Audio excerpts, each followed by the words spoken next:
Okay, I think everything's good to go. Hopefully, this is all working. If not, this will be quite a hilarious session of me just talking to myself, I guess. But that's really not so bad. I sort of do that frequently anyway. Anyway, if you're tuning in, My name is Jeremy, Jeremy Antley, and today I will be streaming a little bit of Fire in the Lake. It's the upcoming fourth volume in the series of coin games by GMT, coin meaning counterinsurgency. The series was begun a couple years ago with Andean Abyss, which was about sort of Colombia's situation with their counterinsurgency program against the FARC and the AUC and the cartels that occurred, roughly in the mid 90s up to sort of the mid to late 2000s, early 2000s. This is Fire in the Lake. This is about Vietnam, as you can see on the title here. This is the cover art by Roger McGowan. He does really great cover art. I'm borrowing a little bit of it here. What I'd like to do today is we're going to be using the Vassal module that Joel Toppin made that is just really fantastic. Joel has been really upping his game with the Vassal modules as of late, and this one is just really great. It's going to make playing this a lot easier. There's a lot of automation we're going to talk about. So hats off to Joel. Thanks for doing that, because that's going to make what I'm trying to do today just so much more easy, or easier. You'll see at the bottom there, I have some contact info if you want to get a hold of me. I'm on Twitter. I tweet some pretty, not just history stuff. I study history as that's what I do. I'm a graduate student in Russian history. So sometimes I tweet about Russian history. Sometimes I tweet random things or just whatever's on my mind. So if you want to see a total ramblings of what I have to say online, you see there's my handle, JS Antley. That's my middle name. My last name is not Santley. Some people think my name's Santley. No, it's Antley. It's just somebody else already took J Antley. And if you want to find me on Board Game Geek, I'm on Jobermallow. So that's my name there. And of course, you can always send me email at jantley@gmail.com. Questions, concerns, compliments, always welcome. So please shoot me some information there. And let's go ahead and take a look at what the module looks like. So let's pop on over to that. Boom. There we go. Also, I'm going to let you know if you're watching this on Twitch right now live, because I do not have a super fancy setup. I don't have dual monitors running. This is just my laptop, just sort of doing it here in my bedroom. So the chat window is there. You can feel free to chat. I won't be seeing that all the time. I will periodically check in and sort of see what the... actually, I probably should have pulled that up. Here we go. Let's actually make that a window. So there we go. If you want to send stuff in the chat, go ahead and send in. I will check periodically, issues with volume or whatnot. Hopefully, I was doing some tests earlier. It seemed like it was going well, so but everything changes when you hit play. So let me know if something happens, or if you just want to be like, hey, what's up? And I'll try to get back to you there. So what I thought I would do first, and what my goal today is I would like to go over a little bit of the Vassal module, but really just talking about some of the differences between Fire in the Lake here and other coin games. I don't really want to go over the entire rule set because Fire in the Lake is quite involved, and I'm sort of guessing that if you're watching this, you have some familiarity with the coin series. If not, you'll see as we start playing that it will you'll pick up on kind of the general idea. So I'll go ahead and put the screen here and show you the total map. It's a little smaller, but we'll be zooming in as we play. But here's the map on the left. On the right is really where we're going to have all of our deck, our cards that come up, and how we're going to know what's happening with different factions and sort of events. And because of all this nice space here that Joel has programmed in or sort of set up on the layout, he's had extra room to put the faction cards, which is very helpful. I actually really like this. We could also pull the faction cards up here and sort of look through them if we want, and which is great for quick referencing. But of course, just having it right there on the map, that's really nice. On the left here, you can see a depiction of South Vietnam. North Vietnam at the top there. We actually won't be interacting with it too much, but it's up there because it's also a great entry point for the NVA to come in. You'll also see on the left here, we kind of have Laos and Cambodia spaces. And this is an area where the NVA can really build up and then sort of launch their strikes into Vietnam. It's difficult for the U.S. or its partner the Republic of Vietnam, or ARVN, the Army of the Republic of Vietnam. There are some penalties if they get caught in this sort of Laos and Cambodia area at certain times in the game, and it's difficult for them to have a sustained presence there, but it can also be very important for degrading the trail capability, which we'll talk about, sort of that, the Ho Chi Minh Trail, the logistics support and movement of troops and supplies that the North Vietnamese army used to great effect during the Vietnam War. So that's sort of the map there. While we play, I'm going to zoom in a little bit more. Let's actually go to, I think, 40%. This is perfect. Okay. This will give me a nice little view. We can sort of scroll up and down as the game progresses. Like I said, I'm going to go over some of the rules changes. I went through the rules the other night. To give you a little background, I helped playtest Andean Abyss quite extensively. I put a lot of, probably more effort into that, and similar effort with A Distant Plain, which is about Afghanistan. And I helped playtest initially some very early steps of this game when it was first being handed to playtesters and working it around. So a lot of things changed between the point where I had to basically stop playtesting because I was working on my dissertation, and has the game's been released, and many of the changes, I just think they're great. Like, I look at them, and we're going to talk about them, and I just think it really does help make this game a little bit more focused. And that's one thing I want to talk about, because if you're familiar with the coin games, you know that each one sort of unveils new wrinkles, sort of changes a little bit to make it suited for the conflict it's depicting, and that's true here as well. So I figured real quick I would kind of go over some of the big changes I saw. And then after that, I would like to launch into a solo game. We're going to do a short campaign. I've already got that set up here. And just sort of get a feel for if you're not used to the series, but also just for me to kind of get used to playing it again. It's probably going to be terrible strategies and not great coordinated action, but it should give a sense of how things kind of flow. And hopefully that will get other people interested in this game, because, you know, the rule sets are not complicated. I don't think the coin games are that crazy in terms of rules.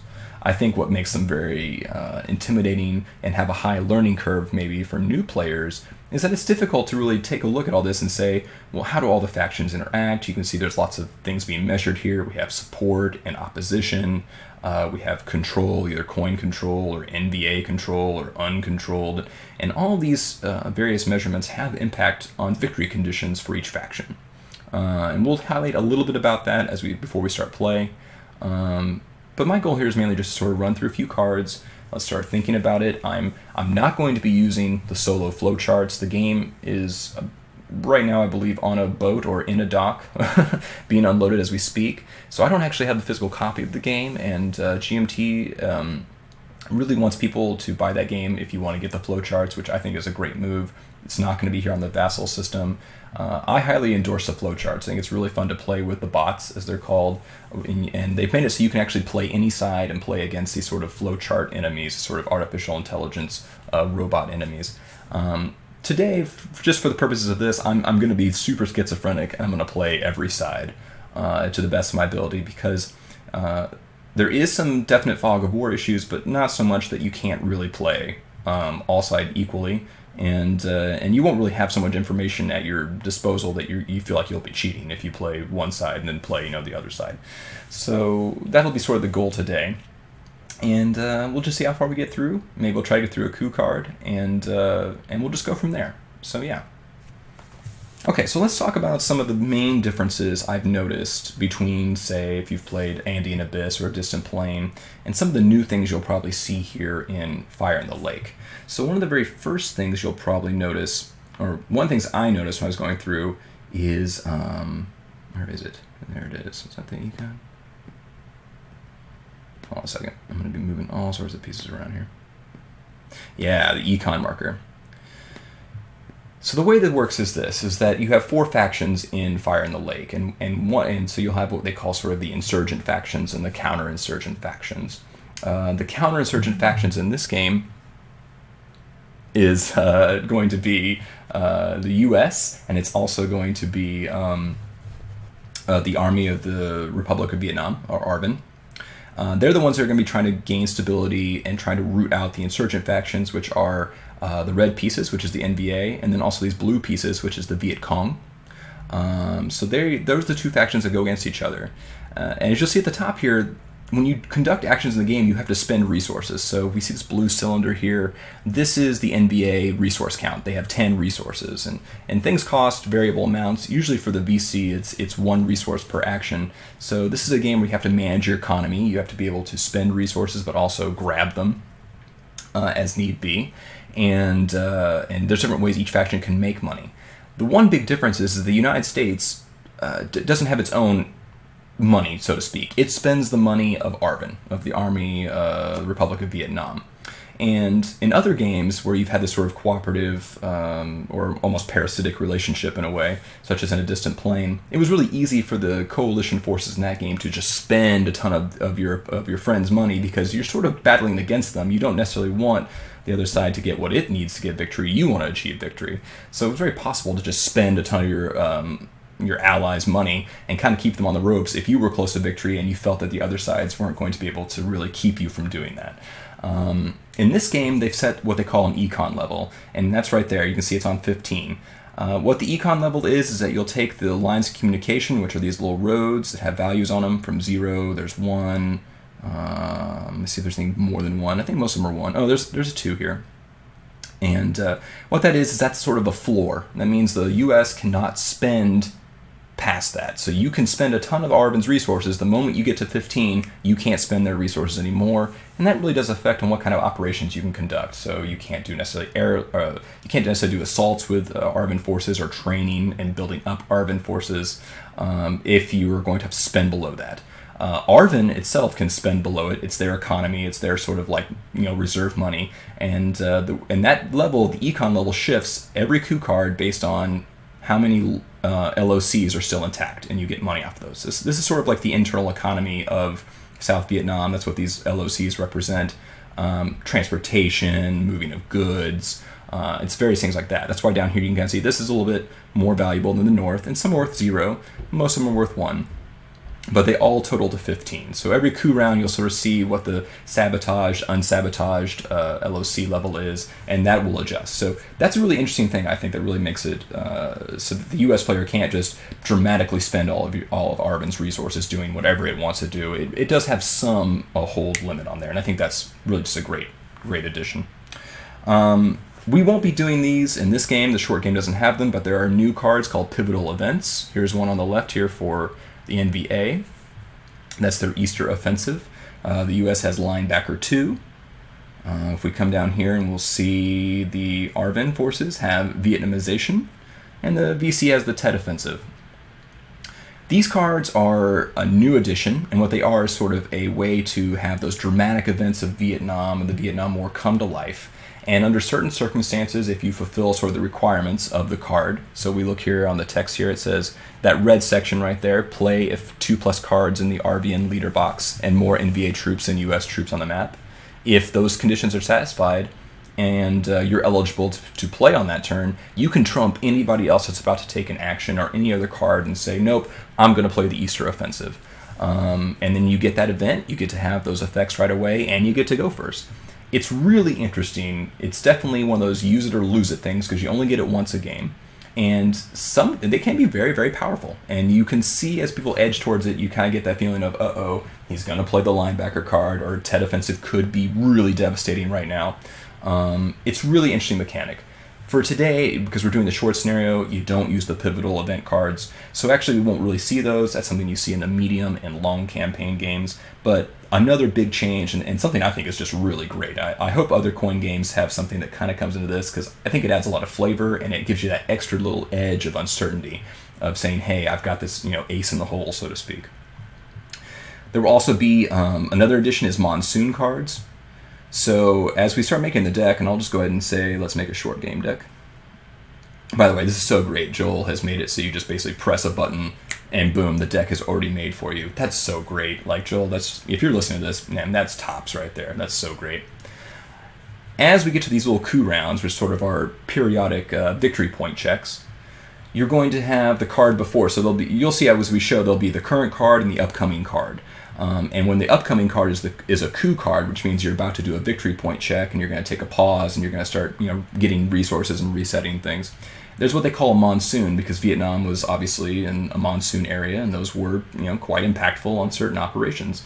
And monsoons, what they basically do is they won't allow you to make a sweep, a march, you can't play pivotal events, and if you're doing an airstrike or airlift, you're limited to 2 spaces, which is great. Honestly, it's a great way to put in sort of the thematic element of being in Vietnam, of dealing with the weather there, and it really can be a big hamper if you see that card come up and you were just about to launch a major airstrike campaign, or if you were just about to airlift a bunch of troops in to deal with, say, a concentration of NVA troops in Quang Tri or whatever, It can really shift things around. So the monsoon is a great little thematic addition that just makes a lot of game sense too.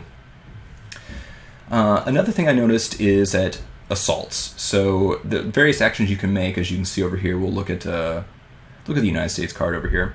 So these are the actions you can perform, right, in coin games if you're familiar with them. These look pretty much the same. And one of them, of course, is assault. This is how you get rid of things on the board. It's conducting military operations. Usually in other previous games, you make an assault, it's just your faction performing that action, like your troops or your cubes doing one thing.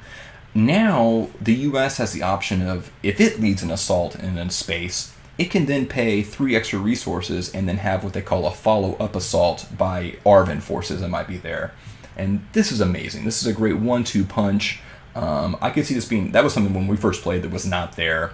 If I would have had it, it gives you more flexibility if the US player to really bring forces into an area, make a concentrated effort, and really remove, if say a bunch of NVA troop cubes show up, man, you can just use that assault and get a 2-punch. Now, the ARVN forces aren't as good at fighting as the United States, but anytime you can get sort of that force multiplier, even if you are paying 3 resources, that's pretty great. That can actually be very helpful in a lot of options. It's a little bit more powerful than the Advise. Advise is a special activity. It lets you kind of do the same thing with ARVN, but it's much tougher to do because Advise can only happen with train or patrol ops. And so Assault, can be with, it's just a very basic action. So, that's great. Assault, what they call that. I don't even know if they have a name for it, but it is under the Assault rules for US. That's really cool. There's also this thing called tunnels, and the VC starts off with one here, tunneled bases. Tunneling was a big problem for U.S. troops during the Vietnam War and in other wars we could talk about today, right? Tunneled bases are extremely difficult to remove. So in other games, if you manage to remove all the sort of troops, like let's say the U.S. came in and eliminated that guerrilla and that guerrilla and that guerrilla, then they could freely remove that base. But if it's tunneled, you have to roll a die, and if you roll 1 through 3, the tunnel remains and nothing happens. If you roll a 4 through 6, the tunnel token is removed, the base is still there, but you've eliminated sort of the tunneling network. It makes it much more difficult to get rid of tunneled bases, and tunneled bases become kind of a pain. But the only sort of advantage is that the VC doesn't get to just build tunneled bases. You have to get them through events. That can be much more difficult to do. But it's just another added little, wrinkle, a little bit more flavor that sort of brings in the Vietnam conflict. And honestly, it works really well if you're the VC. That tunnel base, it's like a sanctuary. You love it. Some other very quick differences. Rallying is a little bit different. So most of the time when you would rally, you would get sort of 1 plus the number of bases in an area. It's a little different now for the insurgent factions. For the NVA in particular, what they base their rally off of is the trail. They're always trying to keep the trail over here built up. If you get it up really high, you're going to get an extreme logistics advantage in the fact that it'll make moving much easier. And when you rally troops in, you're going to get a lot more of them. So really, trail is a big determining factor for the NVA and rallying. And the VC uses population. So basically anywhere they've got high population, here's 2, that's automatically 2 guys plus the number of bases. So they can spring up in populated areas as well. That sort of represents the VC's effort at winning over the rural population. So places that have higher concentrations of rural population means the VC just has more people to draw from, more people to recruit, and more people that can train to become sort of guerrillas. That's very interesting. Marching is a little different for the NVA. Again, If you played A Distant Plain, then you may remember that the Taliban had sort of the Pakistani areas. That was their sort of sanctuary area. It was difficult for the U.S. to do anything in that area, or the coalition government. The same kind of thing happens here, and as people who are familiar with the Vietnam conflict know, Laos and Cambodia was a constant thorn in the U.S.'s side. This was a neutral country, so it was dangerous, politically dangerous, militarily dangerous to sort of engage in campaigns there. But it was a haven and a sanctuary, and a way that the NVA could move its troops quickly to build bases here. You can see that they're not worth anything, they're zero value areas, but the fact that they touch almost the entire north to south Vietnam, it's very easy to build troops up, and then if you have the Trail at 4, which is difficult to do, you get free movement through this area. And if you don't have it there, you just pay 1 extra to keep moving. Most of the time when you march, you can only move from one space to an adjacent space, or in that way. What the NVA can do is they can say, oh, if I start in central Laos, and I can pay 1 to go to southern Laos, but I can pay another 1 to go to northeast Cambodia, another 1 to go to the Fishhook, and then maybe I drop into Phuc Long. That can be kind of costly, but if the trail's at 4, then all of a sudden you could be moving these 6 troop cubes all the way down to the Parrots Peak for free, and then pop into Kien Phong. It's devastating, and it's one reason that the U.S. or the counterinsurgent forces will constantly be looking to keep the trail down. Keeping that down is going to be key, not only to keeping NVA resources down, but also keeping them from just being able to quickly move and bounce around Vietnam. The U.S. forces have some surprising flexibility in movement, but this can be devastating. You could easily see a huge troop buildup and then instantly coming down and hitting you down here. And if you've played Andean Abyss and you've played the FARC, you know that one of the big ways you win as FARC is bouncing around the map and hitting different sides of Colombia and keeping the government forces sort of spread thin, because they can't really concentrate in one area to take you out. So that's really key here. The march is interesting for NVA.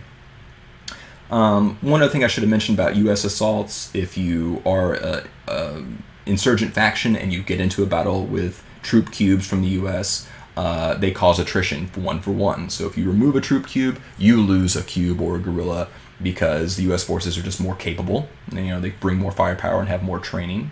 That's not the same for ARVN forces. You can pretty much mop up ARVN forces all day and not suffer attrition.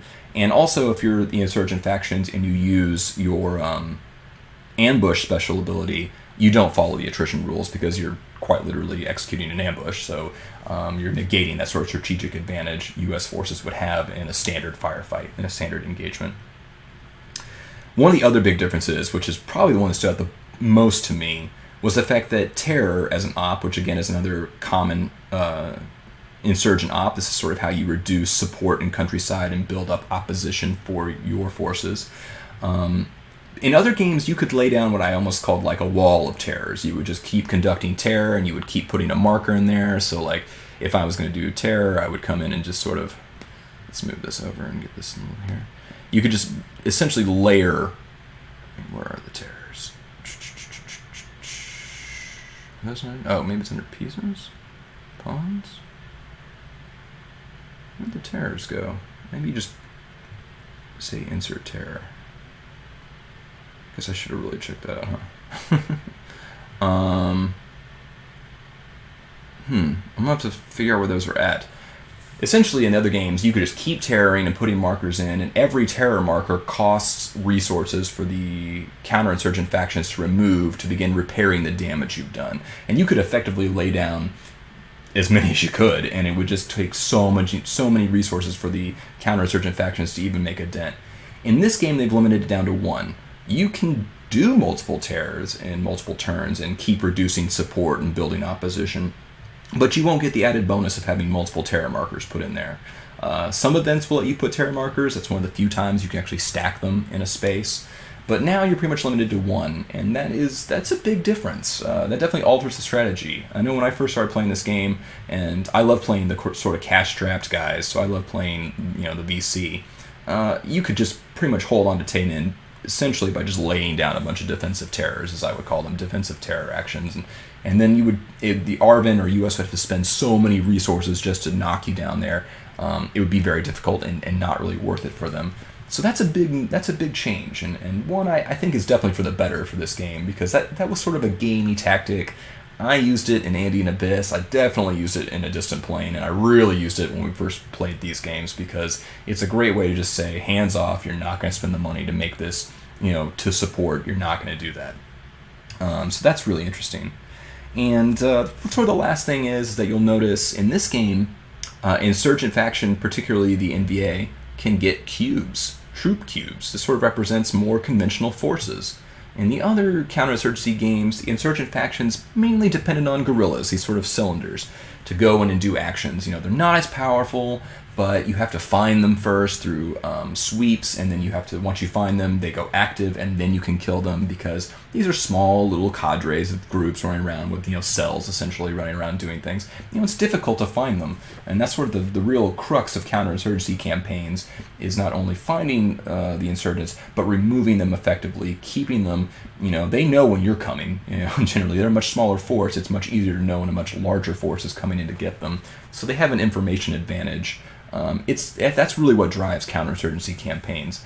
But here, since this is more of a quasi-ramping up conflict, the NVA starts off sort of mainly guerrilla actions. That's how they get the easiest amount of troops. But they can build up to troop cubes. And troop cubes, while they're much more easily killed because they represent sort of concentrations of troops, a much more conventional force approach, at the same time, they have so many of them. You can see here, there's already quite a few on the board, and yet they still have 28 in reserve. So if they can get all their troops on the board and all their guerrillas, you're going to have a much larger force than the U.S. and ARVN can generally deal with on their own. So that's a new little wrinkle here, and the way that the NVA gets those troop cubes on the board is through Infiltrate, and that's a special action they have, and that lets them not only bring troops in, it lets them swap guerrillas for troops, I believe, in places with bases. It also lets them sort of take over things the NVA has done.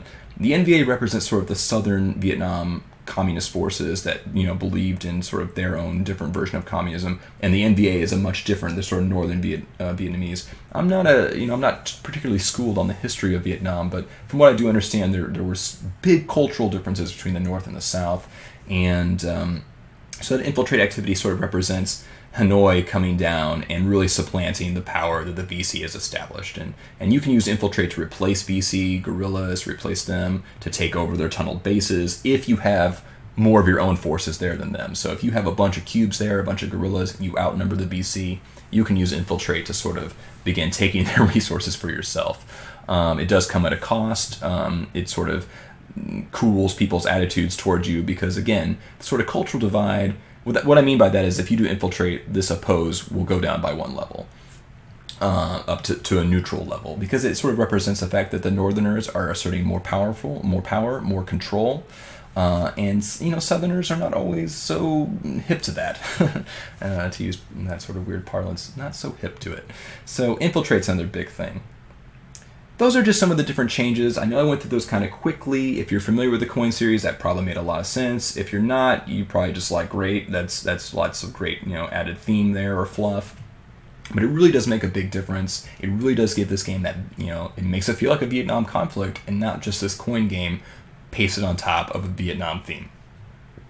And I those are the changes that jumped out right away. I think if there's some other probably minor things that'll come up that I don't really think about, but if you're familiar with the coin series, those are the things that you're really going to see as being different from maybe other ones you've played. Okay, so I've sort of gone through the introduction there. I've talked a little bit about it. Talked about the four factions.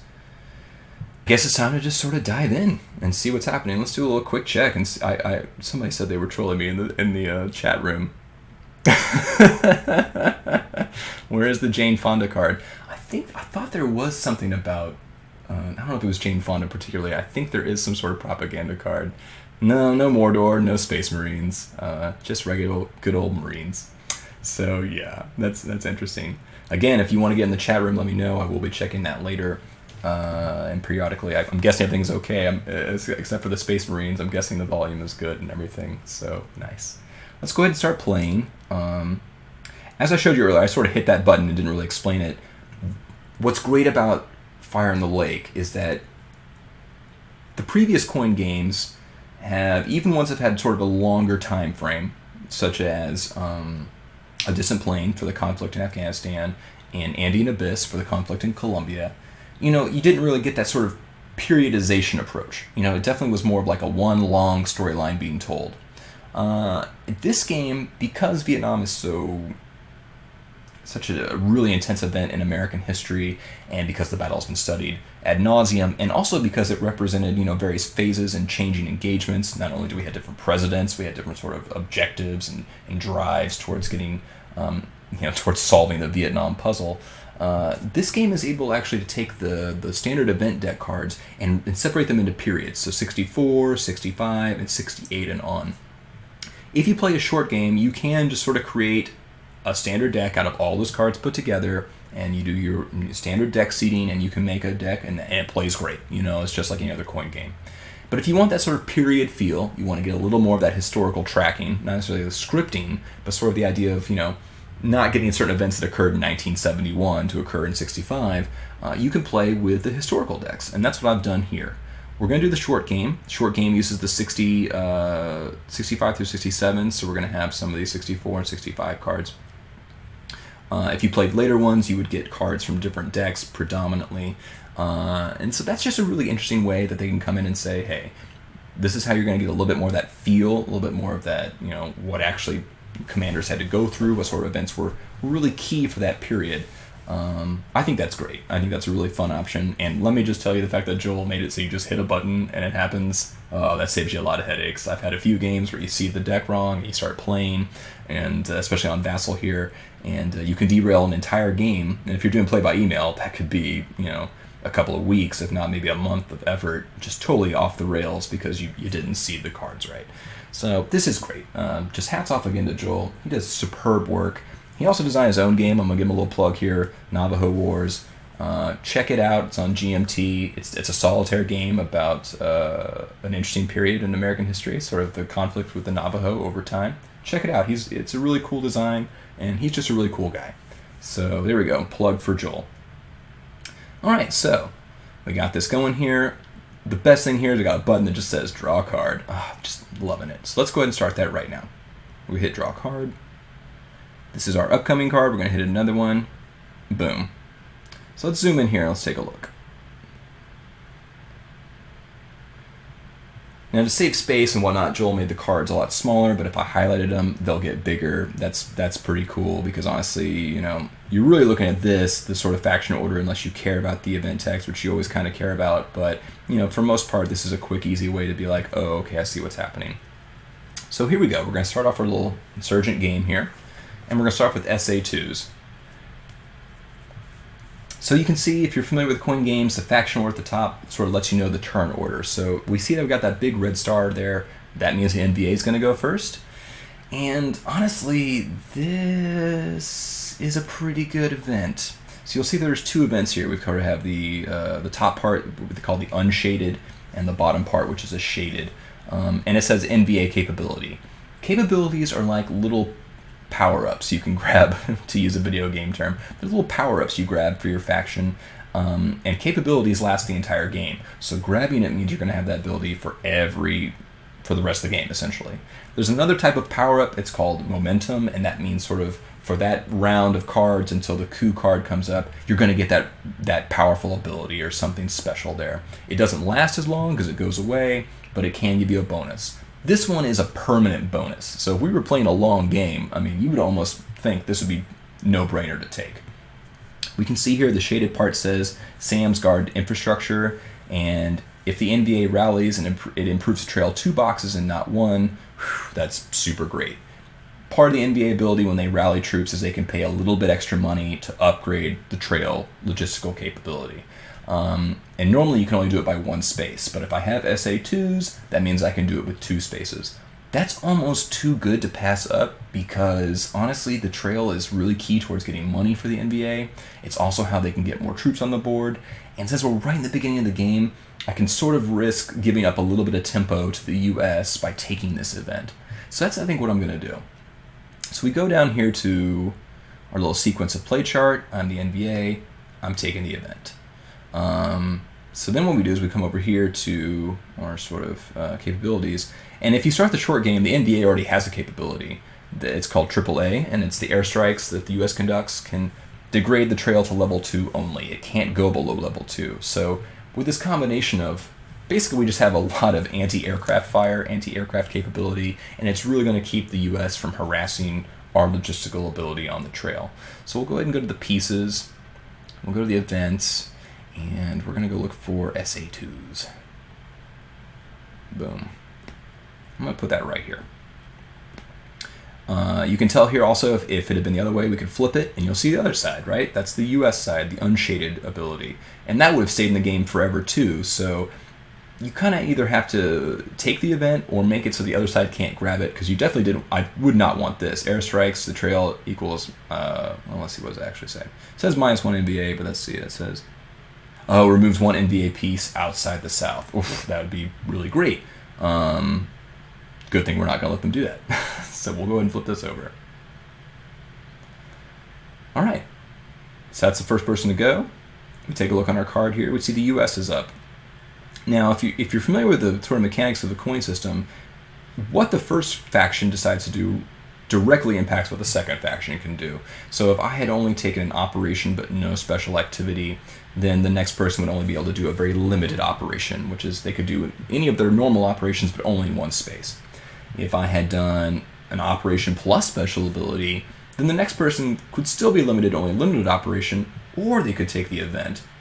But since you can see I went to this first box here and I've taken the event, that means the second faction can do an op, which just means they can only do operations, they can add a special activity, and they can do it in as many spaces as they want.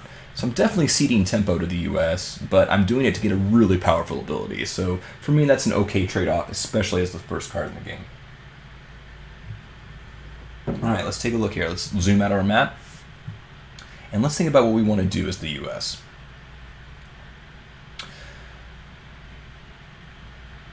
Oh yeah, we don't need these pieces anymore. There we go. So if we look at sort of the situation, down south we see the VC is pretty set up in the south. Ben Tui here has a fairly established place with a base and 2 guys, and we have 2 troops there, and an Arvin, I believe that's a police cube. So police, which is helpful later in the game. Arvin has police and troops. Police are great for staying in an area and establishing security. Troops are not normally allowed to stay in areas for too long. When the coup card comes up, they have to redeploy. So police generally don't have as much offensive punch because they can't necessarily participate in battles in the jungle, for example, but they are there to maintain security. And since this game is about counterinsurgency, the name of the game, if you're the counterinsurgent powers, is maintaining security. It's protecting the population and building support. So it's great to have a police cube here. If I'm the VC, that's one of my first targets, is going to be getting rid of the police, because I absolutely don't want them holding down security, making it more difficult if I'm the VC to conduct my operations, and making it so that the Arvin can build up support there. So I'm the US, and remember, I don't spend my money, I spend Arvin's money. Arvin has 30 resources right now, so if I do things that cost Arvin resources, I spend their money. A lot of the US stuff is sort of free because, US can pay to move its own troops, right? But if I want to move other troops, I gotta pay money for that. If I want to move Arvin troops, I gotta pay money. So let's take a look at what I can do here, and let's think about what would be really good. So, because NBA took the event, I can do any operation I want and a special operation and do it in as many spaces as are allowed or as I want to and can pay for. My goal right now is maybe to start building up forces. I might want to start sweeping, to start uncovering insurgents in areas, but the truth is I don't really have a lot of guys on the board necessarily. I mean, the US doesn't get to just add guys to the board. They have to wait till the coup cards, and then they do sort of a commitment phase where they decide, am I going to bring guys in? Am I going to take guys out? It's a little different than the surge tactics that maybe modern audiences are thinking of, in which the U.S. would just dramatically escalate a conflict and then dramatically draw down troops. And that's how that kind of works in a distant plane. For here in the Vietnam conflict, this was more of a slow escalation, slow de-escalation. It wasn't that we were just going to suddenly bring in 30,000 troops and then fight with them for 6 months and then bring them out. You really had to think in terms of campaigns. So as the U.S., I can't really bring extra guys in until the coup round. I'm kind of stuck with the guys I have.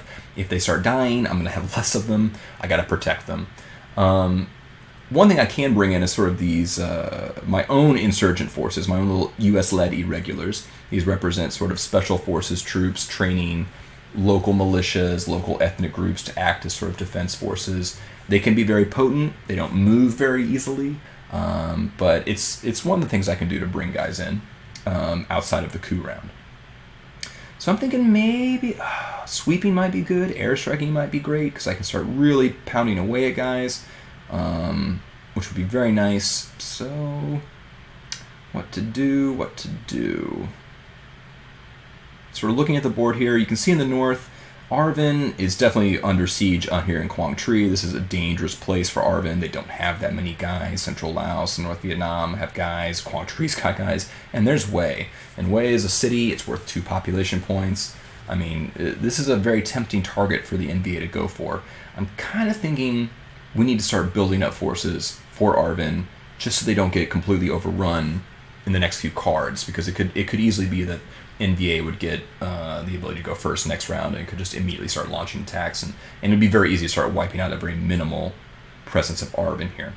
So what we're going to do is we're going to go down here and we're going to look at train. And it says here, build local forces, support, cut patronage.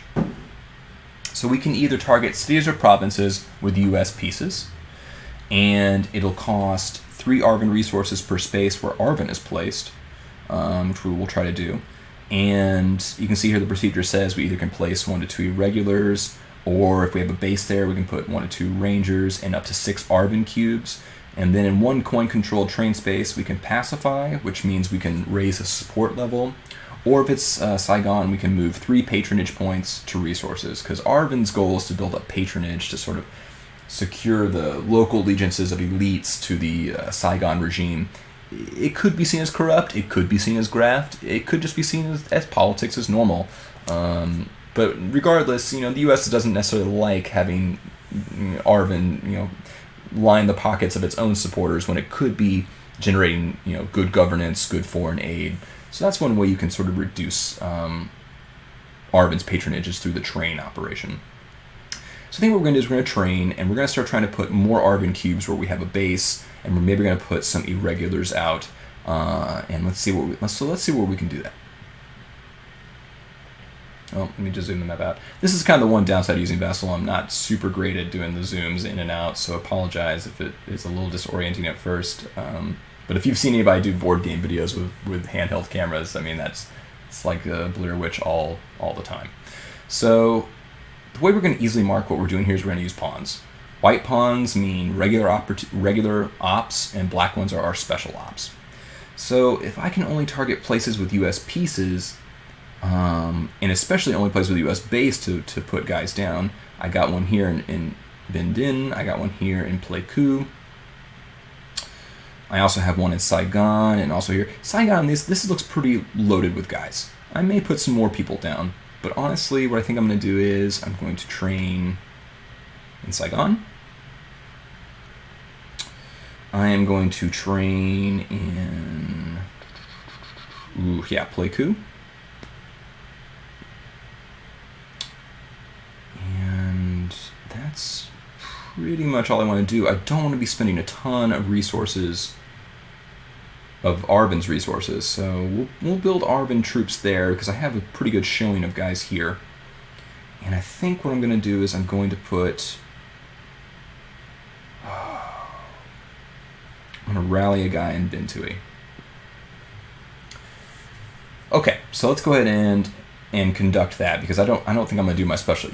You can do your special ops before your regular ops. You can do them in the middle of your regular ops. I know that's sort of getting into the weeds of strategy and timing. For this one, this is pretty basic. I don't need to worry about that really. I'm going to just do the train first, and then we're going to worry about doing the special op next.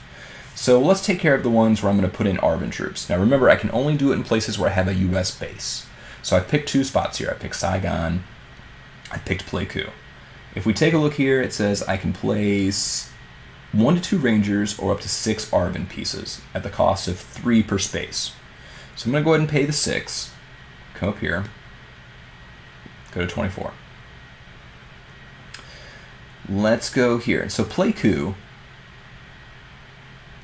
Pleiku interesting because it's highlands, so it's much more difficult to get rid of guys. You're kind of fighting in very rough terrain, very easily defendable. It's just kind of more of a pain for troops to root out other guys. And because this is not a city, I think I'm going to need more offensive capability. So let's bring in some ARVN troops. Yellow guys are troops, orange guys are police.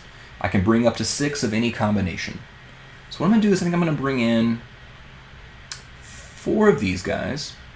I'm going to draw multiples. I'm going to say 4.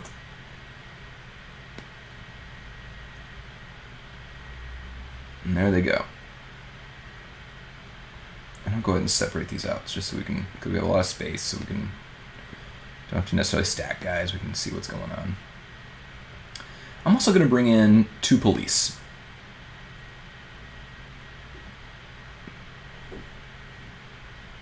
And the reason I'm doing that is because, as I said earlier, police are the way you sort of maintain control of an area after the troops have gone.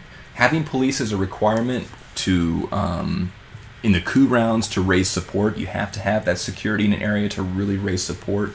So that's essential to have those guys there.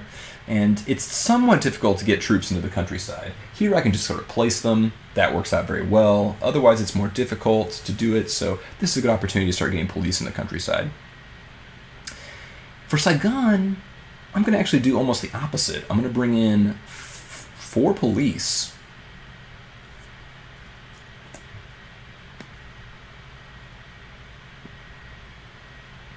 And 2 troops. And the reason I'm doing this is because Saigon is a very tempting target. It's worth the most points. It's worth 6 population, as you can see there. And yeah, there we go. That looks good. And I definitely don't want to just keep a bunch of my U.S. forces there. And because I want to have my troops get out into the field and actually start doing things. I want the ARVN troops to start getting out in the field and doing things. And I want the police to stay behind because if insurgents get into a city, police can fight them in a city. That's sort of what they're trained to do. They're trained to do civil protection and also just, they're much more effective there than the countryside. They're not really trained to fight in the countryside. They're definitely trained to fight on sort of the lines of communication, these sort of roads, and also they're trained to really fight in the cities very well. So building up my police presence there is going to make this a less tempting target for the VC to come in or for the NVA to mass guys and come in. I just want to make it unattractive for them to go there. So I'm going to do that there. And then where was my third space? I know I had a third space. Oh, right. Ben Tui. So with Ben Tui, this is a U.S. place. I have guys there. I don't have a base there, so I can't put any ARVN people in. I can't just recruit ARVN people. But I can put irregulars in. If you remember, we look over here, it says place 1 to 2 irregulars or if U.S. base. Well, we don't have a U.S. base. Here's why I'm going to put irregulars there. I'm going to put 2 of them in there. Oh, is that really what I want to do? Maybe just 1 would be good. Let's just put 1 in, and I'll tell you why I'm only going to put 1 instead of 2. By putting 1 in, I immediately grab coin control of this region. You get coin control by having more of the counterinsurgent guys than insurgent faction pieces. So the VC has 3 people here, but I have 4. Like, combined total, I have 4. I get coin control. Coin control is really great for ARVN. This is how they want to win. Coin control just means they have the security apparatus in place and military to sort of dictate their will. As the U.S., I like coin control, but what I really want is support. I'm trying to build support. I'm trying to build legitimacy for the government in Saigon. That way, when I leave, they can just sort of take over and run things, and people will believe in them, and it reduces the chance of sort of civil war or those kind of activities. So this is sort of the first step. Coin control is great because it keeps the VC from doing certain things. They can only do activities in places where where coin control isn't present, right? So if you have coin control, it makes it much more difficult for insurgent factions to conduct operations because you've got the lockdown kind of there. I would put 2, but really just 1 is good enough. And I don't have that many of them left. I only have 2 left. And because I've sort of already stretched out all the pieces, you can see here that ARVN, let's go ahead and actually remove all those trails and ponds. You can see here that ARVN has only 7 pieces left remaining to be put on the board total. So, I definitely need to be keeping some of my own forces in reserve in case I need to tilt the balance somewhere, or just put a presence down that I needed. This was a good first move because it immediately grabs me bin Tui, right? I get coin control. That helps me out in a lot of ways. Now let's take a look at the last part of train. And then in up to 1 coin-controlled train space, pay to pacify 1 or 2 levels. Okay, this is great. What I'm going to do here is I've got coin control of bin Tui. I'm going to pay 3 resources because it costs 3 to pacify 1 level. So we'll go ahead and take that away up here. We'll go up here, go down to 21. I'm already spending a lot of Arben resources. That could be kind of dangerous. But I'm trying to bank on the fact that I want to get a good presence out there now. I'm going to try to use some of the US abilities to move these guys around and use them for free. But mainly I'm just trying to start building up what I need to do to win. So you can see passive support is here, and I'm going to adjust it towards support. Boom. This is a multiplier. This is the highest I can get up to, active support. And what that means is I get 2 times 1, because this is 1 population, so I get 2 victory points, essentially. It's also much more difficult for the VC now to drive it down to active oppose, because that would have to go down to passive support, then to neutral, then to passive oppose, then to active oppose. So you want to start doing that. It costs money. It's not always easy, but it's something I got to do as the US, and it's directly going to contribute to my victory. So there we go. So we got that. So we've done our little regular ops. Now I get to choose a special activity. And I'm talking through a lot of this. Honestly, when you're playing, you would go much faster. I mean, at first you got to kind of contemplate and think. As you pick up familiarity with the system, this becomes a lot more ingrained. You just sort of know exactly what you need to be doing. I'm talking through it just so that people that maybe aren't really familiar with the thought process of, well, what am I doing? You know, the biggest thing about the coin games is figuring out, well, what am I trying to do and how do I do it? You know, that's why I'm going to talk through this. And probably as I start doing more of these videos, I'll talk less about it and just do things. But let's go ahead and just be on the safe side and talk a lot about what we're doing here. So these are my special activities. They're like the super potent abilities you have. They do some great stuff, and you can tell they're limited, right? Max 2 spaces, you know, among 4 or 2 spaces, right? 6 or 2, that's the monsoon, the 2, 4 or 6. So the first thing you do is you say, what did I do? I did a train. You look over here and say, you look at the accompanying op, train or patrol, any. So if I had done something like sweep, I couldn't have done advise, because the accompanying op is not sweep, right? You have to either do a train or patrol to do advise. If I had done a sweep, I could have done airlift. Oh yeah, I could have done airstrike for sure. These you can do anything. They're sort of your very flexible abilities. But advise only occurs when you do train or patrol.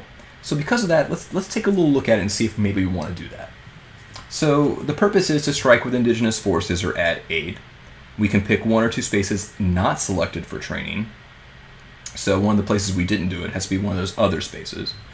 And in each space, we can sweep in place or assault with Arben for 0. That's really great. Or we can activate Underground Ranger or Irregular, which is a sort of cylinder guys, and remove 2 enemy pieces. Then, if desired, plus 6 aid. Well, we're definitely going to do this. Airstrike is pretty powerful because you can actually destroy a lot of guys, but you have to have one of your own troops in a space to use airstrike, sort of as spotters. And they also degrade the support. It moves it 1 space towards active opposition because, to be quite frank, the air power utilized in Vietnam was brutal. It was just a massive amount of power, of firepower brought together, and it wasn't necessarily very discriminate. This has been pretty much an issue with any massive air campaign. It's very difficult to get sort of targeted strikes off. It's very difficult to avoid collateral damage, and it's very difficult to not piss people off as you blow away villages, or you blow away parts of jungle, or you just kind of make their life more difficult, because let's face it, people dropping bombs on you makes life very difficult. So airstrike is very powerful, but it also turns people against you. So I only need to use this when I feel like the NVA is getting too big, or I just need extra firepower and I don't care about support. But that's not the case right now. And because advise can only be done with trainer patrol, I'm going to try to find a way to use this, because advise, especially letting me use Arben forces for 0, I've already spent a bunch of Arben money, so let's see if we can find a place to either sweep or assault with Arben, or unveil one of their rangers. So let's go back to the map.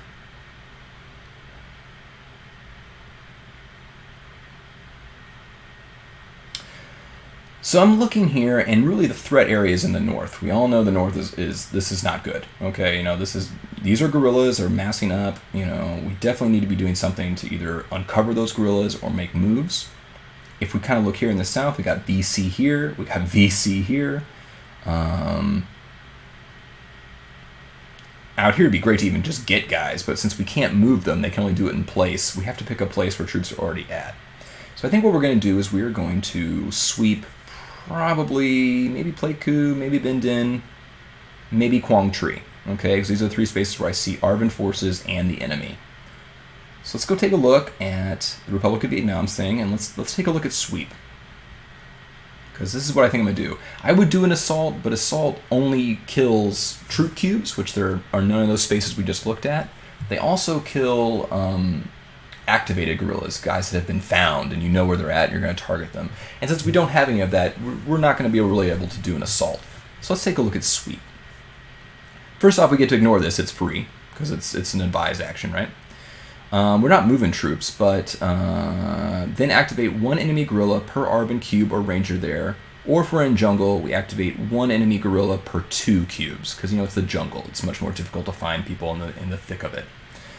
So 1 for 1 if we're not in jungle per ARVN cube or ranger. So for example, I couldn't use that sweep here in Bin Tui because this is jungle, and there's only 1 cube there.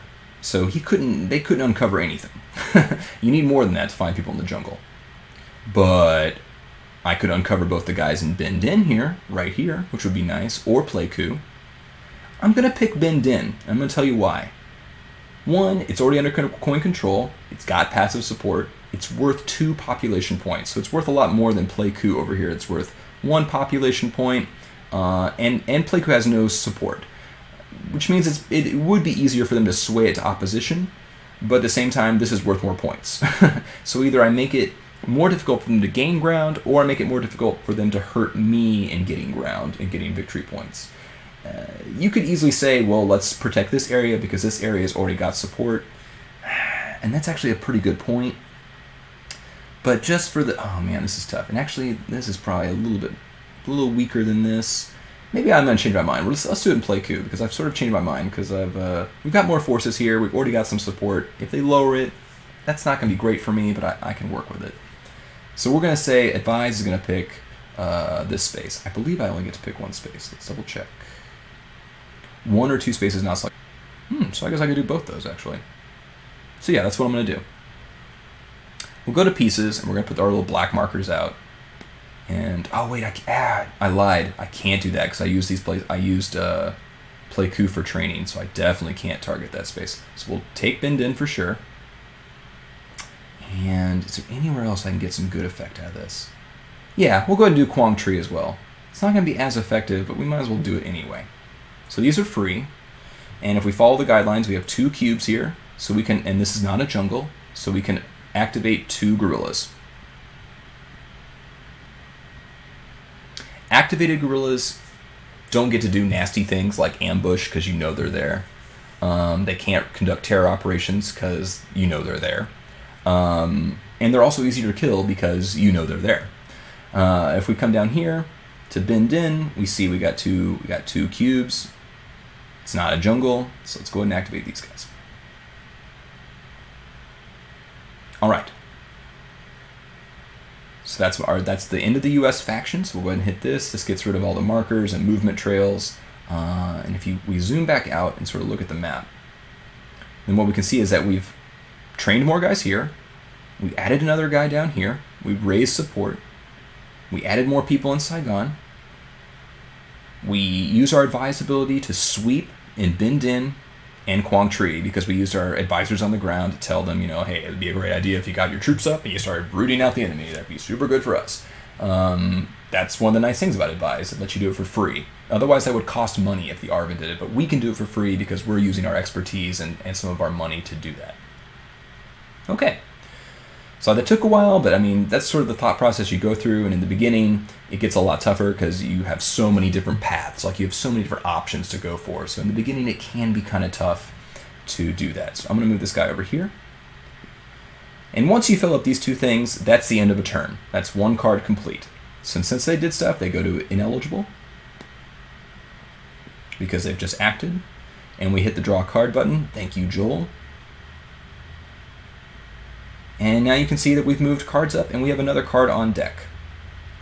And this is one thing I really didn't talk about when I was picking my event is knowing what's coming up next does impact what you do here.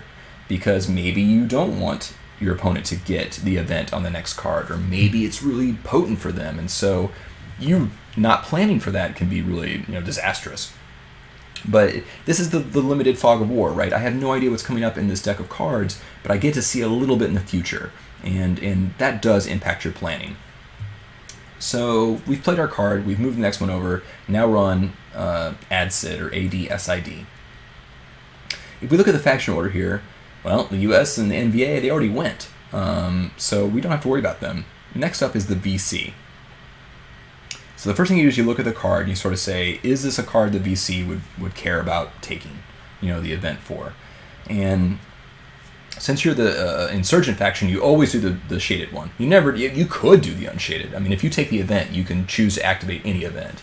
And there are times when you'll make deals with players and you'll say, I'll take the unshaded event if you give me resources, if you lay off here. That's what's great about this game. If you play multiple players, wheeling and dealing at the table is permitted and encouraged. And that's honestly how real counterinsurgencies go down. I just watched that Frontline special that was about losing Iraq, and it was an hour and a half, and it spent the first hour sort of reviewing stuff they've done in the past, and the half hour was about the recent ISIS crisis. No, I did not mean to make that rhyme, but that's how it is. And if you watch that, you understand that one of the big plans that Petraeus had in counterinsurgency was paying off the Shiite militias and actually giving them money to just make them become defensive forces instead of offensive forces. And that happens a lot in counterinsurgency. It doesn't get talked about a lot, I don't think, but it is that sort of, you have to make deals with the populace. You have to make deals with people that are your enemy, people that may have just been killing you a week ago. If you can pay them off and make them your ally and a reasonably good ally, if the goal is to secure the population, if the goal is to build cooperation, that maybe is what you have to do. So it's really interesting that all these games let you do that have that kind of talking, this sort of building up of resources or deals or agreements. So now we're going to look at this one. So the first two, they can't go. They've already gone. So now we see the VC is up first. The VC could take this through the coup round, -6 NBA resources at any trail change. Now that's pretty devastating. That could really hurt the NBA. As the VC, I have an antagonistic relationship with the NBA. I need their help because they have much more potent military capability. They can be a huge pain in the side of Arvin in the US. But they can also take over my stuff. And they also want to have their own version of communism and their own version of what society Vietnam should be governed by. And that's not necessarily what I want. So there could be times where I would take this. Maybe if the NBA, this was late in the game, and the NBA was just really running away with it, this could be a great way to just sort of put the brakes on their growth, because I could be like, hey, reduce that trail, they lose 6 resources right away. That's pretty potent. Not really feeling that. You can see that's momentum, right? We talked about momentum. That would last all the way through a coup card. If we look here, that one, improve trail by 1 box to a minimum of 2 and Arvin resources -9. That also is pretty tempting in some ways, because knocking down Arvin by 9, they've already spent so much money. I could really start putting the brakes on them right away at the beginning of the game. But I'm not going to do that because I don't really want to improve the trail necessarily. I want the NBA to kind of pay money to start building their trail up. I don't really want to just give them a free bonus right now. This is one of those things where if I had an NBA player, maybe I'd be like, give me 5 resources, I'll take this. You give me 5 resources right now, I will activate this event.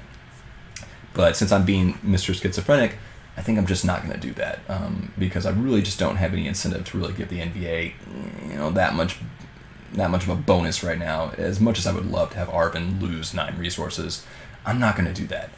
So because I'm first and I'm not going to take the event, another thing we got to look at is here. I'm sorry, I'm totally getting Blair Witchy here. I have to decide, I'm not taking the event, so I need to decide, am I going to do a full operation and special activities, in which case I could give Arvin the ability to take this event?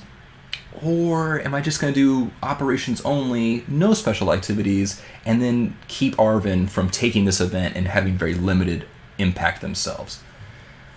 To be quite honest, the VC in the beginning, Since we've already been swept a little bit, we've been exposed here and binned in. We've lost our coin control here. We don't have a ton of forces. We could strike here maybe. I think I'm just going to do an operations in a special event because I need to start getting pieces on the board. I need to start, figuring out my strategy and what I want to do. And I want to have total ability to make this happen.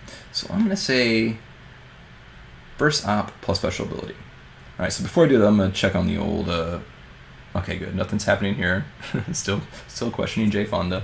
I'm going to take this opportunity to do an op and special activity. So let's go again over to our Viet Cong card here.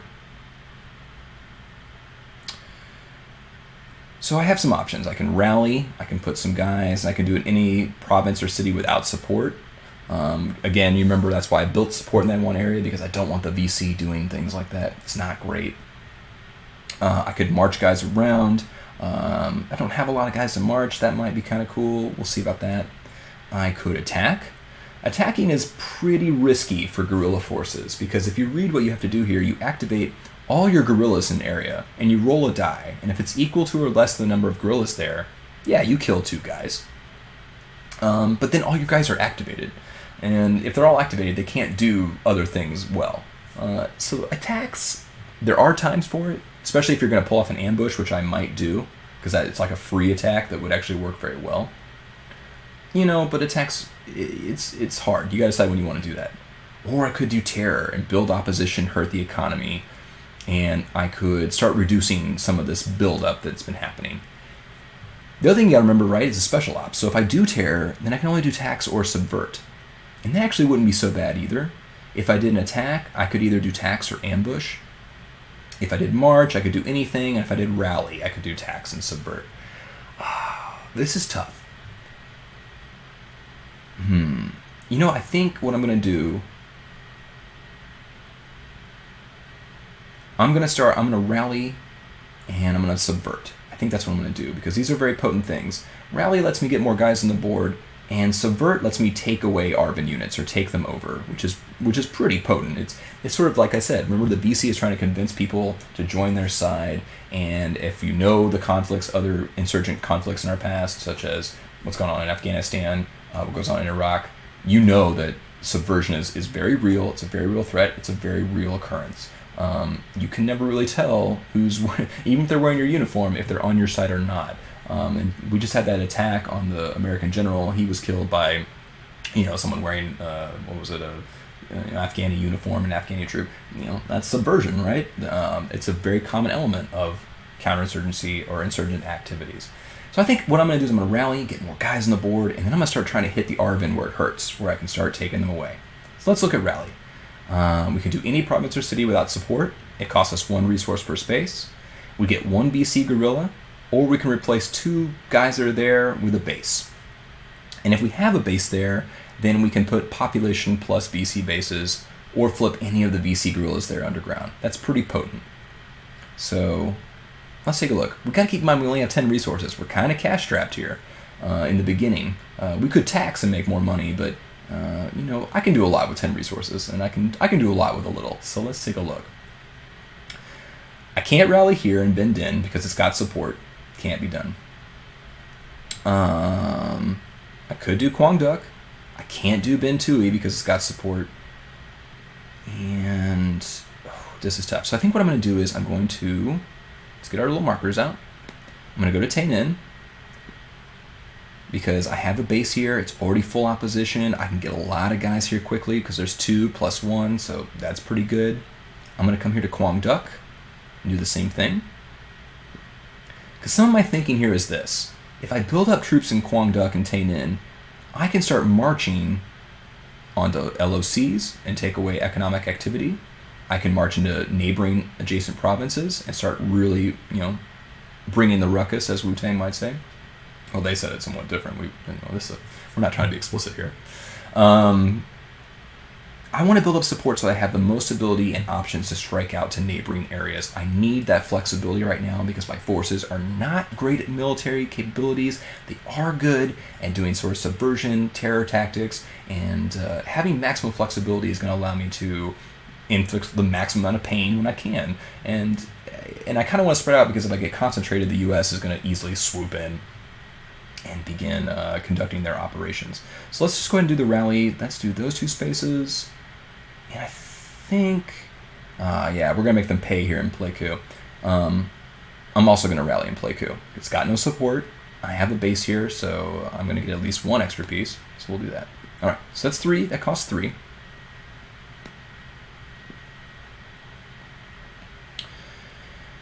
So what we do is we add it here. So we have a base here. We get 1 guy. You automatically always get 1 guy. But if you have a base there, you get the population plus bases. So I get 1 plus 1, I get 2 guys to put there. So we come over here. I have 16 in my little reserve pool. I'll go ahead and drag 2 over. And I'm going to do the same thing here in Quang Duc. That's 2 more pieces.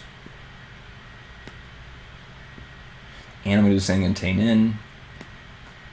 Apologies to anybody that is from Vietnam. I'm totally going to probably butcher these names. Total apologies. Total. Okay, so there's my 3 guys. I could start going into cities that don't have, like, I could come up to Hue and put a guy in Hue, and that may not be a terribly bad idea. But I don't want to spend a ton of resources, and I definitely, like I said, I want to build up my ability to be flexible, and really the southern part is not a lot of guys down here, and not a lot of NVAs, so that might be a good place for me to start building up my terror campaign, building up my, rallying the countryside people to my cause. It's probably, there's a lot of things you do, right? Like I said, at the beginning of the game, lots of options. I'm choosing this because it just feels right for me right now. So I'm going to do that. Pay my resources, got my guys. So now we're going to go over here and we're going to look at subvert. So again, we can do that because it said tax or subvert. We're going to do that. Location, 1 or 2 spaces with underground BC and any ARBN troops or police. And then in each space, I can remove 2 cubes, 2 ARBN cubes, or replace 1 with a BC guerrilla. And for every 2 pieces I remove, they lose 1 patronage. Subvert is incredibly powerful because not only does it let you get more guys, but you don't even have to expose your guerrilla to do it, which is really nice. Like if you do ambushes, you got to expose. If you do terror, you got to expose a guerrilla. Subvert is it's just great. You just don't have to even worry about it. And it's any space with an underground guy. That's the only restriction, right? So then I go back to the board and I'm thinking, okay, where can I go subvert? Because I get that's 2 spaces, right? Limit max 2? Yeah, max 2 spaces. So where can I go that I have underground guys that can hurt them? Well, it can't be Ben Din. I would like to, but I don't have the underground guys there. It could be Play Coup. It could also be Ben Tui, though. Remember, I couldn't rally here, but I can subvert here, and there is 1 guy there, which would be nice. That actually would be really good for me. And that might just be about the only spaces here. Yeah, because we don't really have a lot of guys out yet, and ARBN hasn't really come to engage with us. So we just don't have a lot of places we can do it, but we still have 2 we can do it. So I'm going to do it in Play Coup, and I'm going to do it in Ben Tui.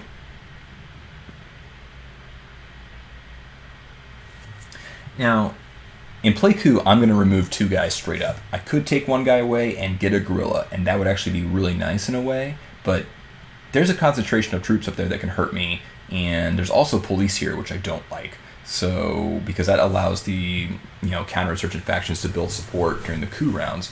So what I'm going to do in Play Coup is I'm just going to say, see you later, police. These guys just sort of melt away. I basically convinced them to not fight. I'm like, it's not worth it. You really want to stick around for this? I mean, we're obviously on the right side here. You're not.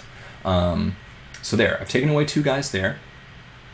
And then I'm going to come down here, and since there aren't 2 guys, there's just this 1 police cube, I'm going to take that police cube away, and I'm going to add a guerrilla. And you can see here that they've lost coin control now, right? Because there's only 3 US pieces, but there's 4 of mine. So now there's no longer coin control. I've sort of taken away that little advantage they had there. So next turn, if it's still not coin controlled, I might have other advantages I can pull out there. But this is just a whole case where I took a whole unit and I was like, nope, you're going to become a VC, and they did.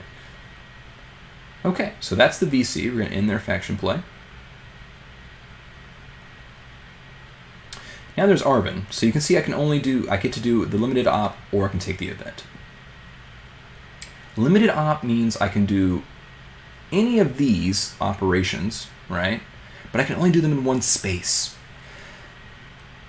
I could pass also. You can always pass. If you pass, you go down here, you stay eligible for the next card, and you get a +3 resources. That can be really handy, but passing is definitely a tempo. You lose tempo doing that. And if we look at the next card, though, I do come up first in the next card. And what does that do? 3 passive support spaces to active support and 10 aid. That's pretty interesting. Not huge, but I would get to go first, and that actually would be really nice. And so what I think I am going to do? I'm going to pass. Because I don't really care about this event. And here's what I'm thinking. Oh man, that's really crazy. This is a good event, and it's still early in this round, so I would probably get a lot of effect out of it. But we've got to remember that all those capabilities the NBA has now for their trail, it's going to make it difficult to really have impacts on the trail in this game. So maybe that's not the best ability, because the U.S. is not going to be really that invested in trying to knock the trail down because they really can't do much, and the NBA can just rebuild quickly. So that event may not get a lot of use. So I'm thinking, let's not do that. Here's what we're going to do. Let's pull this out so we don't get so many jittery effects as I move around. I'm actually going to pass. Because I pass, I get 3 resources. 1, 2, 3. And then what happens is VC got, normally if there was anybody else left that was eligible, they could now do this, right? But there's nobody else left in the box. So what happens is this round's over. VC goes to the ineligible factions. US and the NBA come to eligible, and Arvin also becomes eligible because you passed. And then you draw the next card. So let's go to our cards. We hit the draw card button. Boom. So now we see we got elections up. And the reason I passed into that is because, Arvin's up first. I'm sorry, it does all that thing there. Arvin is up first, which means they get to really decide, do they want the event or do they want to do huge opportunities, special actions, opportunities all over the board. So this is actually a great move for them. And the other reason it's really great is because this is a bad event. This is a bad one. Shift 2 cities each, 1 level. Let's zoom in a little bit. Shift 2 cities each, 1 level towards active opposition and lose 15 aid. And if you look at the order symbols there, we got Arvin and then VC and then US and then NBA. I would not want the VC to take this event. That would be so good for them. But the thing is, they just went. So they're ineligible. They don't get any opportunity to act on that card. And if we look at the next person who comes up, it's the US. And the US is not going to take that event either. So I feel pretty safe that I can just do whatever I want and not worry about the events for this card, because it's not likely my ally is going to take this horrible event. They may even take the unshaded event, 3 sports active support. I might want them to do that, but again, my goal as Arvin is to build control, not support. Support is good; it keeps the other side from doing things, but it's not what gets me to win. I just need control. So. What do I want to do here? I'm not taking the event. I may do an op and special, but that would let the US take the event if they wanted. Or I could just do an operation only, no special, and then the US would be kind of limited. So I'd be sort of hamstringing my ally, who's very powerful, but I'd also keep him from enacting that one event, which is really potent right now. Just really potent, and I just don't know if I really want the US getting that much of an advantage right now. So what I'm going to do is I'm going to do that. I'm going to do op only, no special activity. So we come to our op list. I can train, which can be kind of good, but I already got a lot of my guys out there. I don't really need to train anymore. I could, but honestly, that's not necessarily the best use of my resources. The only reason I might want to do train is that it lets me do the special activity, but since I chose of govern, which is good for me, but since I chose this sort of op only, I'm not going to get a special activity. So, train is pretty much out right away. I could patrol, which lets me move guys around. This is very potent. I can move any of my cubes along those LOCs, the locks, and I can go to cities. I can basically move them all over the board. And if there were any insurgents on the LOCs, I could activate them and then in one space actually get rid of them, which is, very potent and nice. That's not a half bad idea. There's also sweep, and then there's assault. Sweep is just like we said before, it reveals guys. That may not be such a bad idea either. Assault is pretty good. In each space, remove 1 active enemy piece per 2 Arban troops in jungle or lowland, or it takes 3 troops in highland and any 2 cubes. That. So it's much more difficult to fight in the highland. It's easier to fight in the jungle. Arban is just not that great at fighting. It takes a lot more of their guys to get things done. I think instead what I'm going to do is, I think I'm going to sweep, because sweeping lets you move guys. Previously we did that at Vise, and it lets you sweep in place. But when you actually take a sweep op, you can move to an adjacent space, or you can take an LOC and then move to a space it's connected to. So I could take like a bunch of guys out of Saigon, take Route 20 here, and pop into Khan Hoa. I could do that. I could also pop into An Lok here. I could take Route 13 and come up to An Lok, and that's not a terribly bad idea. So I got troops. I want to get control again, and I want to start uncovering other guys, right? Because that's the whole point of sweep. Okay, so here's what I'm thinking.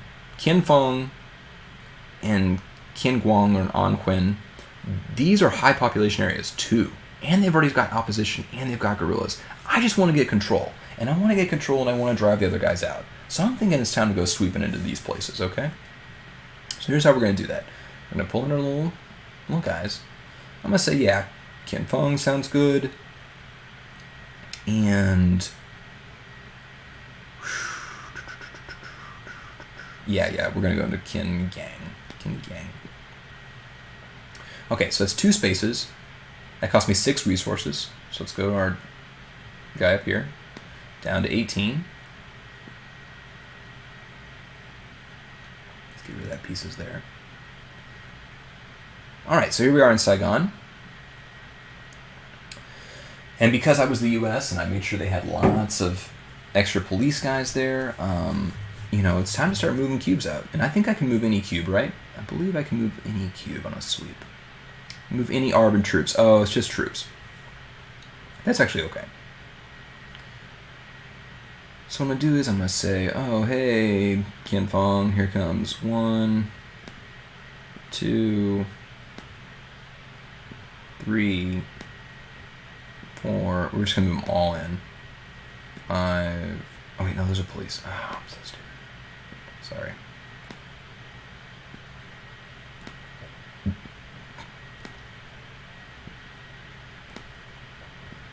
Sorry, guys, we're going to move troop cubes. I'm going to bring all these troops in. And part of the reason is that the sweep, I would only need 2 of these guys in here if I just wanted to sweep and uncover them, because, with sweeping it's a 1-to-1 thing. But if I want to follow up with an assault later, I'm going to need at least 4 guys there, just to make that happen. So, and he might actually have the opportunity to kill guys. So let's bring in a little extra so that we have the forces we need to make that happen. Okay? And we activate both these guys. Then we come down to Kin Gang, and what we're going to do is we're going to move these 4 troops in here. And check this out. Boom. Coin control. Once again, Joel, that's just great. That really makes it a lot easier to play this kind of game on Vassal because it automatically calculates that stuff for you. That's just wonderful. Alright, so we move those guys in there, and we sweep.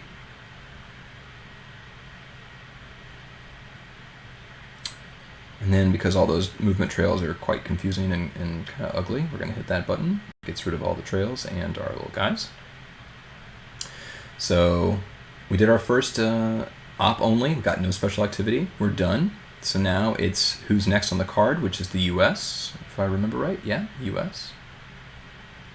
Because the reason is because VC is ineligible, right? They would normally go next, but because they did stuff last turn, they're not eligible to do this. And if for some reason the US passed, then, the NVA would go, but we're not going to do that. Even though it's just a limited op, we're going to take it. So let's go over to our US side. So again, we have the same options. We have sort of train, we can patrol, we can sweep, or we can assault. I am thinking that we should take advantage of some of the sweeping that's been done, and let's take some guys out. I could sweep here. That would not be half bad. But look at this. Here we go, baby.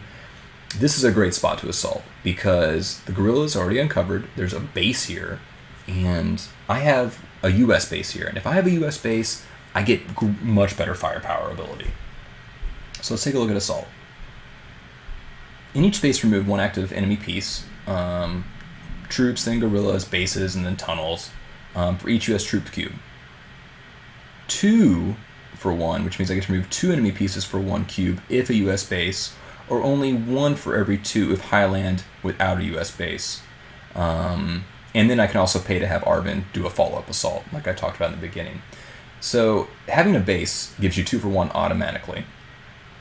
If we didn't have that base, it would be much more difficult. We'd have to have 2 troop cubes to get rid of 1 cube because it's defensible terrain, much more difficult. But having that base, that means we have all of our capabilities focused on an area. We have firepower, we have reserves, we have all these kind of things. This is sort of the abstraction that the game does with bases, right? You're not going to have to worry about supply, you're not going to have to worry about ammo dumps, you're not going to have to worry about those kind of things. What you have to worry about is just sort of having the right things at the right place at the time, and a base is a very potent thing to have. So because of that, we get a 2 for 1. So for every one of our guys, we kill 2 of theirs. And that is perfect. That's what we're going to do here. So we're going to take our... We don't have to mark it because it's only 1 space. We're assaulting. So I'm going to return these guys to available. That guy dies. That guy dies. And most importantly, this guy goes away. Huge. That was great. I've basically now taken Bin Din and I've removed the VC there. And because it's in support, the VC can't just automatically come back. They're going to have to march into there. That's going to be difficult for them to do. That's just a huge bonus. I've now secured part of the Highlands, and since these things are tough to root people out of, it's really important to start grabbing those spaces and securing them as quickly as you can. Jungles are bad enough, but Highland, just if you don't have a base, it's tough. It's tough to do what you got to do. So that was actually a great US move. I can only do it in 1 space because it's a limited op, but because I had, was able to earlier sweep with those guys using the advise, I could get rid of them right there. So that was a great 1-2 punch, and that worked out really well. Okay, so I know I kind of wanted to go through a lot more today than just this. In fact, what I'll do is we'll go ahead and move the guys around, right? Sorry. Those guys have acted, so they come over here. The VC is going to come back over here. And then what we do is we hit the new card. Okay. So what I'm going to do is I'm actually going to take a break, because now I've been doing this for about an hour and a half, and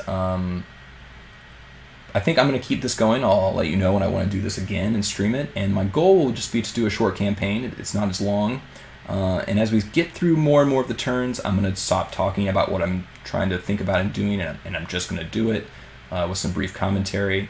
But this that wasn't a whole lot of action right there. That was really just 2 whole cards of movement. But you start to get the idea of what you're doing and what you're thinking of and some of the future plans, right? I'm sitting here with Arvin, and my goal is to secure the Delta area. I'm definitely going to try to root these guys out.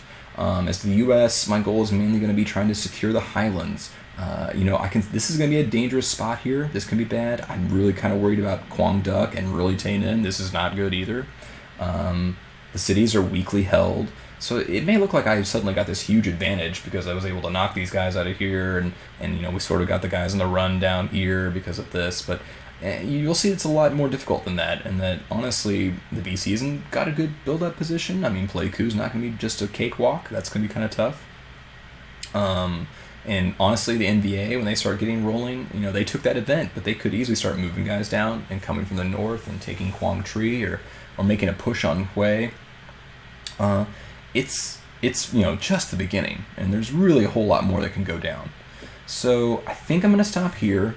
If you have any questions or concerns, or just you want to know more, feel free to let me see if I can pull that one thing up again. Feel free to just get a hold of me on here, right? So we got JS Antley, that's Twitter. If you're on Board Game Geek, I'm Joe Bermello. And email at jantley@gmail.com. I will be posting this to YouTube, so it should be up there. And yeah, this has been great. Thanks for watching, and hopefully this gave you a little taste of Fire in the Lake, and I'll be doing this more often. So hope you have a great day, and hope you enjoyed watching a little bit of this. All right, thanks.